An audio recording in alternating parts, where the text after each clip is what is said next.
हामीले यो भन्दा अगाडिको भिडियोमा चाहिँ हामीले डिफरेन्ट ब्याकअप स्ट्र्याटेजीको बारेमा हेरेका थियौँ। अब त्यो ब्याकअप हामीले डिफरेन्ट ब्याकअप गरेर चाहिँ हामीले नाम पनि फरक फरक राखेर चाहिँ हामीले ब्याकअप गरिसकेका छौँ र जुनमा हामीले फुल ब्याकअप, हामीले डिफरेन्शियल ब्याकअप र हामीले ट्रान्जेक्सनल ब्याकअप चाहिँ गरिसकेका छौँ। अब यो भिडियो अन्तर्गत चाहिँ हामीले त्यो ब्याकअप गरेको डेटाबेसलाई हामीले रिस्टोर गरेर हेर्छौँ। त्यसको लागि सबभन्दा पहिला मैले सर्भर कनेक्ट गरेँ र मैले चाहिँ अलरेडी यहाँनिर एउटा ब्याक भन्ने एउटा फोल्डर बनाएर चाहिँ यहाँनिर चाहिँ मैले डिफरेन्ट हाम्रो ब्याकअपको नामहरू पहिला यो डेमो ब्याकअप भनेको फुल ब्याकअप भयो जसको साइज 3124 केबी छ। त्यसै गरी एउटा हामीले फर्स्टमा डिफरेन्शियल ब्याकअप लिएको थियौँ। त्यसै गरी नेक्स्ट भनेको DIF1 भनेर मैले अर्को डिफरेन्शियल ब्याकअप लिएँ। त्यसपछि ट्रान्जेक्सन भनेर चाहिँ मैले transaction.trn भनेर चाहिँ यो 4वटा चाहिँ डिफरेन्ट टाइप्सको मैले ब्याकअप लिएको थिएँ। र त्यसभन्दा पछाडि मैले डेटाबेसभित्र गएर हेर्छु र डेटाबेसभित्र गएर हेर्दाखेरि चाहिँ हामीले बनाएको डेटाबेस कुन हो त? सो डेमो डेटाबेस भनेर हामीले बनाएको थियौँ र यो डेमो डेटाबेसभित्र हामीले एउटा टेबल पनि बनाएको छौँ र टेबल भनेको डेमो टेबल रहेको छ। सबभन्दा पहिला मैले डेमो डेटाबेसमा राइट क्लिक गर्छु र म यहाँ न्यू क्वेरीमा क्लिक गर्छु। त्यसपछि हाम्रो table select asterisk from demo table भन्न भन्छु। डेमो टेबल हो, एस्ट्रिक फ्रम डेमो टेबल गर्छु र म यसलाई रन गराउँछु।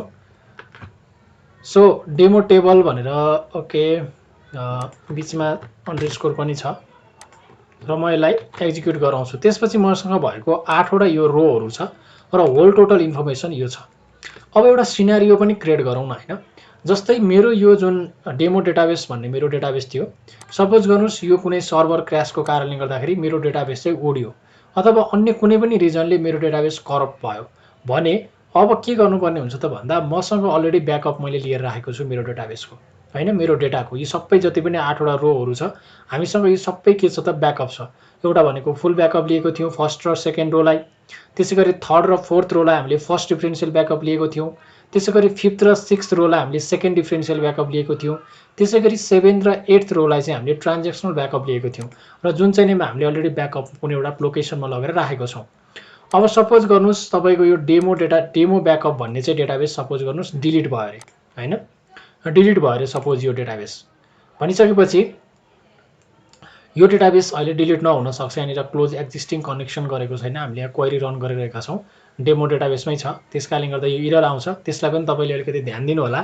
हामीले डिलिट गर्दाखेरि जस्तो यो क्लोज एक्जिस्टिङ कनेक्सन भन्नेलाई हामीले चाहिँ पहिला डिस्कनेक्ट गर्नुपर्ने हुन्छ किनभने यो डेमो डेटाबेस अलरेडी युजमा छ। त्यसकारणले गर्दा क्लोज एक्जिस्टिङ कनेक्सन गरेर हामीले ओके गर्यो भने यो डेटाबेस डिलिट हुन्छ।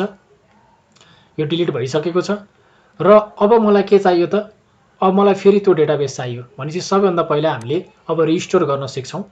त्यसको लागि हामी डेटाबेसमा क्लिक गरौँ। त्यसपछि यहाँनिर मैले रिस्टोर डेटाबेस भन्ने अप्सन देखिरहेको छु, रिस्टोर डेटाबेसमा क्लिक गर्छु र यहाँ क्लिक गरिसकेपछि सबभन्दा पहिला मैले डिभाइसमा क्लिक गरेँ। हामीले डिभाइसबाट हामी रिस्टोर गर्दैछौँ। डेटाबेसबाट रिस्टोर गर्न लागिरहेको हो भने यहाँबाट क्लिक गर्छौँ, होइन भने डिभाइसबाट क्लिक गरेर डिभाइसमा क्लिक गर्छौँ, 3 डटमा क्लिक गरौँ। त्यसपछि यहाँनिर जुन यो पाथ हाम्रो कुन पाथमा राखेको छ, हामीले फाइलबाट लिने हो कि युआरएलबाट लिने हो? युआरएल हो भने युआरएल एड गर्नु पर्यो, होइन भने फाइल एड गर्नु पर्यो। हामीले फाइलबाट लिन लागिरहेको छौँ। त्यसपछि मैले एड बटनमा क्लिक गरेँ। त्यसपछि मैले चाहिँ यो ई भित्रको चाहिँ मैले BAK भन्ने फोल्डरभित्र मैले ब्याकअप फाइल राखेको छु। सबैभन्दा पहिला सुरुमा हामीले जसरी ब्याकअप लिँदाखेरि हामीले फुल ब्याकअप लिन्थ्यौँ, रिस्टोर गर्दाखेरि पनि सबैभन्दा पहिला हामीले फुल ब्याकअपलाई रिस्टोर गर्नुपर्ने हुन्छ। सो त्यसकारणले गर्दा मैले डेमो ब्याकअप.bak भन्ने हाम्रो फुल ब्याकअप हो। यो फुल ब्याकअपलाई मैले रिस्टोर गर्छु। त्यसपछि म क्लिक गर्छु। क्लिक गरिसकेपछि यसलाई म ओके गर्छु। एउटा मात्र छ। त्यसपछि यहाँ अरू तपाईँले केही पनि गर्नु परेन। जस्ट तपाईँले यहाँ इन्फर्मेसन हेर्न सक्नुहुन्छ। जस्तै तपाईँले हामीले रिस्टोर गर्न लागेको नेम भनेको कुन हो, डेमो डेटाबेसलाई हामीले फुल डेटाबेस ब्याकअप भनेर हामीले लिन लागिरहेका छौँ। अनि कम्पोनेन्ट डेटाबेस हो, टाइप भनेको फुल ब्याकअप हो, हामीले कुन सर्भरबाट, हैन, कुन database, demo database, position first भनेर यो तपाईँले अरू इन्फर्मेसनहरू पनि हेर्न सक्नुहुन्छ। चेक पोइन्ट हेर्न सक्नुहुन्छ, स्टार्ट डेट कहिले छ, हैन? जस्तो तपाईँले यहाँनिर तपाईँले स्टार्ट डेट भनेको चाहिँ 8/31 7/31 28 भनेको छ, 8/31 यसमा यो फिनिस भएको छ। तपाईँले ब्याकअप कहिले लिनुभएको थियो त्यसको डेट देखाइरहेको छ। यसको साइज कति छ, त्यसपछि यसको युजर नेम कुन छ, एक्सपाइरेसन भन्ने हामीले एक्सपाइरी डेट चाहिँ हामीले राखेको छैनौँ, हैन? त्यसपछि तपाईँले भेरिफाई ब्याकअप मिडिया पनि गर्न सक्नुहुन्छ यदि तपाईँले ब्याकअप मिडिया सेट गर्नुभएको छ भने। त्यसपछि हामीले फाइलमा क्लिक गर्नु पर्यो र तपाईँले रिस्टोर गरिसकेपछि तपाईँको डेटाबेस कहाँ गएर बस्ने भनेर पनि तपाईँले यहाँ चेन्ज गर्न सक्नुहुन्छ। यहाँ तपाईँले डेटा फाइल फोल्डर र लग र तपाईँको चाहिँ एमडिएफ र एलडिएफको चाहिँ लोकेसनलाई तपाईँले चेन्ज पनि गर्न सक्नुहुन्छ हैन। तपाईँले लोकेसनलाई चेन्ज गरेर चाहिँ पनि राख्न सक्नुहुन्छ डेटाको एउटा लोकेसन। त्यसपछि यसले डिफल्ट यहाँ लिइरहेको छ, तपाईँले रिलोकेट गरेर तपाईँले ओरिजिनल फाइल छ तपाईँको रिस्टोर याद छ हैन, तपाईँले चाहिँ यसलाई चेन्ज गर्न सक्नुहुन्छ, माथिबाट चेन्ज गरिदिन सक्नुहुन्छ तपाईँले चाहनुभयो भने कहाँ लगेर राख्ने भनेर हैन। त्यस पछाडि तपाईँसँग अर्को भनेको अप्सन छ, मैले यसलाई अहिले चेन्ज गरिनँ, अप्सनमा क्लिक गरेँ र यहाँनिर के छ भने तपाईँले रिस्टोर अप्सन गर्दाखेरि यदि तपाईँको एक्जिस्टिङ डेटाबेस छ भने, भन्न खोजेको अघि मैले जुन त्यो डेमो डेटाबेस भन्ने हाम्रो डेटाबेस थियो, डेटाबेसको नाम थियो, यदि त्यो डेमो डेटाबेस भन्ने मसँग अलरेडी एक्जिस्टिङ छ भने चाहिँ मैले यहाँ ओभरराइट गर्न सक्छु। भन्न खोजेको डेमो डेटाबेसमा भएको सबै डेटालाई चाहिँ ओभरराइट गर्छ, त्यसमा भएको सबै डेटा क्लिन हुन्छ र त्यसैमा गएर चाहिँ हामीले अर्को ब्याकअप गर्न लागिरहेको फाइलको डेटा गएर बस्छ। प्रिजर्भ भनेको चाहिँ पहिलाको डेटा त्यहीँ गएर बस्छ र त्यसमाथि अर्को डेटा थपिन्छ। Restrict access to restore database with restricted युजरलाई हामीले रेस्ट्रिक्ट गर्न सक्छौँ। यो मैले अहिले कुनै पनि टिक लगाइनँ किनभने हाम्रो टिक लगाउनुको मिनिङ छैन, किनभने अलरेडी हाम्रो डेमो डेटाबेस भन्ने कुनै पनि डेटाबेस छैन। रिकभरी भनेको छ, अब यहाँनिर रिकभरी स्टेट चाहिँ तपाईँले ध्यान दिनुपर्छ। एउटा भनेको रिस्टोर विथ रिकभरी गर्न सक्नुहुन्छ। रिस्टोर विथ रिकभरी गर्नुभयो भने तपाईँको चाहिँ डेटाबेस अनलाइन आउँछ। भन्न खोजेको अब फर्दर तपाईँले डेटाबेस जुन तपाईँले यो ब्याकअप लिनुहुन्छ त्यसमा एपेन्ड गर्न सक्नुहुन्न, बाँकी तपाईँले ब्याकअप फाइल त्यसमा एड गर्न सक्नुहुन्न। जस्तै इक्जाम्पलको लागि हामीले अहिले भनेको यो डेमो ब्याकअप भन्ने हामीले ब्याकअप फाइललाई हामीले रिस्टोर गर्दैछौँ। अब हामीसँग बाँकी त डिफ डट ब्याक भन्ने पनि छ, diff1 डट ब्याक भन्ने पनि छ भनेपछि हामीले फर्दर पनि त्यही एउटै डेटाबेसको नाममा चाहिँ हामीले के गर्नुपर्ने छ, हामीले रिस्टोर गर्नुपर्ने छ। त्यसको लागि चाहिँ हामीले चुज गर्नुपर्ने हुन्छ रिस्टोर विथ नो रिकभरी गर्न सक्छौँ।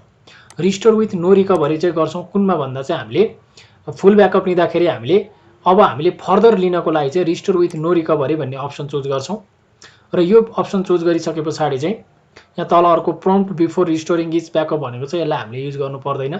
सो जस्ट यति गर्न सक्छौँ र म ओके गर्छु। यति गरिसके पछाडि डेमो डेटाबेस रिस्टोर सक्सेसफुल्ली भनेको छ, म ओकेमा क्लिक गर्छु र यहाँनिर रिस्टोरिङ भनेर आइरहेको छ यहाँ नाम। अब तपाईँले यदि यहाँनिर क्लिक गर्नुभयो भने the database demo database is not accessible भनेर भन्छ। यसको मिनिङ के हो भने रिस्टोरिङ हुँदैछ, मतलब मैले एउटा एउटा ब्याकअप फाइल रिस्टोर गरेँ, अझै यसमा चाहिँ हाम्रो काम हुँदैछ अथवा रिस्टोर हुने क्रम जारी छ भनेर भनेको छ। त्यस कारणले गर्दाखेरि मैले यसलाई अहिले हेर्न सक्दिनँ। तर तपाईँलाई एउटा कुरा के थाहा हुन्छ भने यो जुन फुल ब्याकअप लिएको थियो त्यसमा हाम्रो फर्स्ट र सेकेन्ड रो चाहिँ एक्जिस्टिङ थियो, यो फर्स्ट र सेकेन्ड रोको इन्फर्मेसन आइसकेको छ। अब हामी फेरि डिफ्रेन्सियल ब्याकअपमा गएर हेर्छौँ। डिफ्रेन्सियल ब्याकअप जुन यो 884 KB को छ, अब यो वाला डिफ्रेन्सियल ब्याकअपलाई हामी के गर्छौँ, रिस्टोर गर्छौँ। त्यसको लागि राइट क्लिक गर्छौँ, टास्कमा जान्छौँ, त्यसपछि हामी फेरि रिस्टोरमा क्लिक गर्छौँ र हामी डेटाबेसमा क्लिक गर्छौँ। त्यसपछि तपाईँले चाहिँ डिभाइसमा क्लिक गर्नुहुन्छ, त्यसपछि यहाँ तपाईँले चुज गर्नुहुन्छ, फाइल चुज गर्नुहुन्छ, यहाँ 3 डटमा क्लिक गरेर त्यसपछि एडमा क्लिक गर्नुहुन्छ, त्यसपछि यहाँ तल जान्छौँ, यी भित्र जान्छौँ हामी, त्यसपछि बेके भित्र गएर डिफ ब्याक भन्ने एउटा सिरियल अर्डरमा पनि हुन्छ है। सिरियल अर्डरमा तपाईँले कुन पहिला ब्याकअप लिनुभएको त्यसै अनुसार तपाईँले लिनुपर्ने हुन्छ, किनभने नत्र त्यसको एउटा जुन ब्याकअप लिन्छौँ हामीले त्यसको एउटा अलरेडी एउटा यसले चेकसम टाइपको इन्फर्मेसन जेनेरेट गरेको हुन्छ। त्यस कारणले गर्दा तपाईँले चाहिँ त्यो एउटा सिरियल अर्डरमा हामीले ब्याकअप लिनुपर्ने हुन्छ। मैले ओके गरेँ, यहाँ मैले ओके गरेँ। त्यसपछि तपाईँले यतापट्टि फाइलमा गएर हेर्नुहोस्, अप्सनमा गएर हेर्नुहोस्, त्यसपछि तपाईँले यहाँनिर रिस्टोर विथ रिकभरी चाहिँ यसलाई तपाईँले नो रिकभरीमा चुज गर्नुहोस् र ओके गर्नुहोस्। यो पनि हाम्रो रिस्टोर भइसकेको छ, अझै रिस्टोरिङ स्टेटमा छ। फेरि अब हामी अर्को ब्याकअप फाइललाई रिस्टोर गर्छौँ, that is diff1 dot BAK भन्नेलाई। सो त्यसको लागि हामी राइट क्लिक गरौँ, फेरि टास्कमा जाउँ, रिस्टोरमा क्लिक गरौँ, डेटाबेसमा क्लिक गरौँ, त्यसपछि हामीले डिभाइस चुज गरौँ, 3 डटमा क्लिक गरौँ, एड गरौँ हामी, त्यसपछि हामीसँग यी भित्रको BAK भित्रको हामी diff1लाई हामीले चुज गरौँ, ओके गरौँ, फाइलमा जाउँ, रिएलोकेट गर्नु परेन। त्यसपछि हामीले यहाँ गएर विथ नो रिकभरी चुज गरौँ, त्यसपछि हामी ओके गरौँ, र यो पनि रिस्टोर भइसकेको छ। अब हामीसँग बच्यो हामीसँग ट्रान्जेक्सनल ब्याकअप हामीले छ भने चाहिँ के पनि गर्न सक्छौँ भने जस्ट हामीले टास्कमा क्लिक गरौँ, रिस्टोरमा क्लिक गरौँ, डेटाबेसमा क्लिक गरौँ, त्यसपछि डिभाइसमा क्लिक गरौँ, थ्री डटमा क्लिक गरौँ, एडमा क्लिक गरौँ, यी भित्रको बिएकै भित्रको ट्रान्जेक्सनलमा युज गर्न सक्छौँ। ओके भयो।